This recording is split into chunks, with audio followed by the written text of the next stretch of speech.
Right, well, these are the settings for Batman Arkham Asylum, Bionic Commando, Bioshock 2, Black Site Area 51, Borderlands 2, Damnation, Lost Planet Extreme, Middle Earth Shadow of Mordor, and Oblivion, Skyrim, Oblivion, that was part 4. Oh, not Skyrim, The Elder Scrolls Oblivion, part 4, before Skyrim came out. And then Skyrim was after that one. But anyway, and Vampire Altered Species. These are all the settings on a 4600, an i5. So the i5 4 core 4600. This is all just your internal, no added graphics cards or anything. Now this is on 8 GB of RAM. Initially, you should get 16 GB of RAM. I'll show you in another video clip all the other games that will run with 16 GB. So far these ones here run alright on 8. Damnation, you can get it running on 8. It has got a little glitch here and there, but other than that, all these games here you can run on 8 GB. Now you can also, I'll show you some other games later, Batman Batman, what was it? Arkham City or something it is. That one there you can also get away with 8 GB, be better with 16, a lot better. But anyway, here we go into the tune, what the settings are. So this is straight to the settings. Put these settings in, you should be able to play it. So what do we got?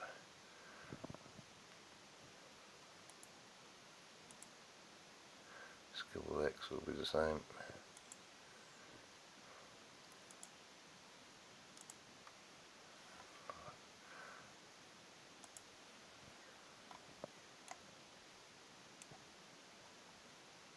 Bionic Commando. I'm just going to go through it pretty at a pace. You can just pause this whenever you need to look at the settings, because we've got quite a bit to get through.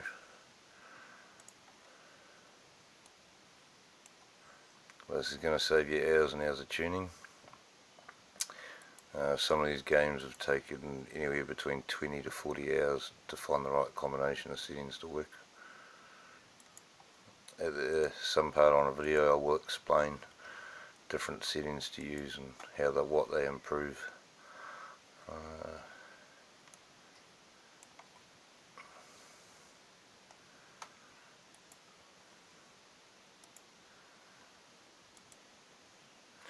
I'll also be showing in a video clip how to get the debug menu. You're probably looking at this going, hang on, there's a few more options on that one. And another thing is, you'll find, if you are someone that's already already confident with doing this and you already tune them and you just want the settings, this is what you need to do. If you're someone that wants to learn how to do the tuning so you can tune other games, I will show you all that later on. And the other thing is, you'll notice there'll be some games that you will try to tune and you'll think that you're just about there. If you're someone that's experienced with this, you'll know what I'm talking about in the way, like most emulators have a thing called frame skipping, and of course on the rpcs3, these settings here, you'll notice there's nothing that says frame skipping, but there is an option for it. It's in a different menu in the actual hard settings in the rpcs3 folder. You can change all these settings plus a few extras in there, but frame skipping, I can see probably why it's not on this menu. I have got a few games right to the point where you think, sweet, if I had frame skipping, and if I had that, I could just skip a frame and it would fix all the problems. But for some weird reason, with the PlayStation 3 games, it doesn't seem to do as good a job as any other of the emulators on other consoles. Like frame skipping will work on GameCube, frame skipping will work on PSP, PS2 and PS1, so but with PS3, most of the games I've come across so far that I've tried the frame skipping on, it hasn't really improved things. It might improve it to an extent of, I suppose, how fast they say you're walking down a corridor, but the problem is it actually literally skips the frames and you see it skipping, which makes it just as bad as what it, if not worse than what it was before you tried the frame skipping. but I will show you where to get that menu anyway.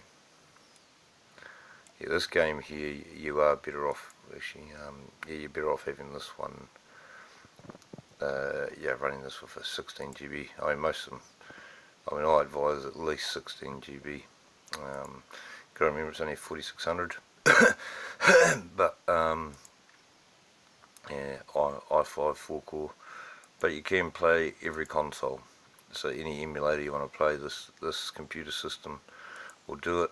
You know, any of the computer systems that say they're a 520 or a 620 or a 5510 or 5500, all those ones there are fine with their inbuilt graphics to run all this. You're probably wondering, well, which one do we pick? You just rattled off a few. Well, really it comes down to what do you want to spend. Yeah, really. But I mean, I find the 4600 is the best all-round one. Really, but of course the 620, yeah, the 620 is a lot better than the 4600, and the 520 is, I mean, it's meant to, I think it had a bit few more. Was it few? It might have been faster speed or something, but yet the 4600 still had better quality filtering and multi-threading and things like that. I think, or it was the other way around, but you know, they're pretty much on par. A 4600 and the 5500 and the 520, yeah, all pretty much the same. But of course, you are going to get a bit faster, you know, faster speeds with your 5500 than your 520. Yeah, I reckon the 4600 is better myself, with actually trying the games out.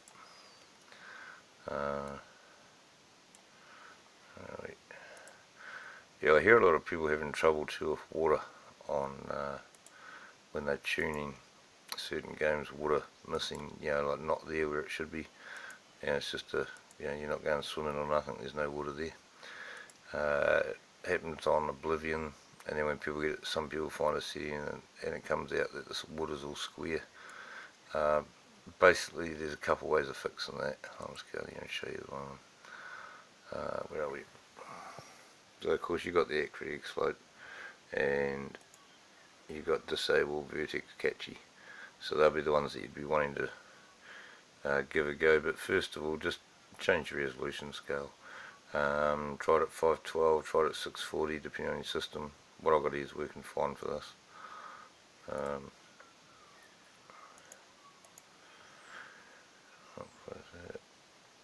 Oh, actually, before we go out of here, I've shown you all the settings for those games now. So basically, you'll see on the next video I'm going to show you there's going to be a lot more games, and they're going to be using a lot of these. And this is just because, yeah, we've got the i5 4-core. So here we're able to put, as you can see down the bottom there, we can put all bit image manipulation operations on the CPU. So instead of it running through the graphics card, 4600 graphics card, you're actually, yeah, putting that in through the CPU instead. You're lighting, you know, taking a bit of load off your graphics card and putting in the CPU because you've got more CPUs there. But initially, not all games like it. If you're doing tuning yourself, not all games are going to like that. I mean, you'd be better, you know, using this if you were to have like a 7 or 8 core CPU, and that's going to, you know, that's going to help quite substantial. And the other one's to disconnect that. But yeah, once you do that, hit the right color buffers, which is over here. Boom, right color buffers. But yes, no, if you ever find missing graphics, it's, there's normally that setting there, right color buffers, disable vertex catchy, and the accurate X float. Sometimes you will find some that are flickering a bit as well. Where are we? I was going to get a bit slow movement, or fast movement, either one. You'll see here. Where are we? Dun, dun, dun. Right here, SPU block size. Now, if you find you're looking at a someone walking, for instance, and let's say speech isn't sounding right, everything like that, but when you're looking at a person walking, it sounds like they're finishing yeah, they're walking away before they've even the talking hasn't finished, but yet they actually have, and they're walking off, and you're still hearing the voiceover, or vice versa around the other way. But if you've seen it where their legs are actually blurry, where it looks like their legs are moving 100 mile an hour even though they're just walking, it's off-putting anyway. That's normally because this one's too low. So if you do get that, and you're on 1 or 2, take it up to 3 or 4, and that'll just slow that down a bit. And then once you find the one that works the best, if it's still not completely fixed, that's when you're over here and you come to your sleep timer and you adjust this one. But it's also for games not loading up is the main thing. Like if you find a game's not loading, you can't get into game, or maybe it loads the first screen and not the next one, or maybe you've done half a stage and you go to open a door, like for instance with the Elder Scrolls, if you go to open a door, it has to load another arena like inside the building, and if you haven't got this set right, it's not going to open the next one. And the other thing you want to be mucking around with is this here, the driver wake up delay.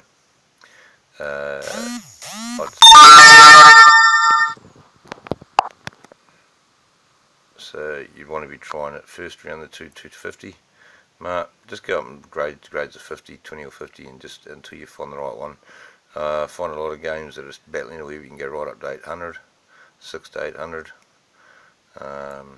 And then, I mean, if you can do overclocking, yeah, I mean, that you've got this here, your percentage wise, some aren't going quite fast enough. But, yeah, I mean, I prefer not to do that one. I have done it with a couple games. But then, of course, you can get the problem where if you've still got a problem, it'll go fast, and then you'll get a skip and go fast and a skip, so you don't actually get a good gameplay. If you want a bit of a speed up,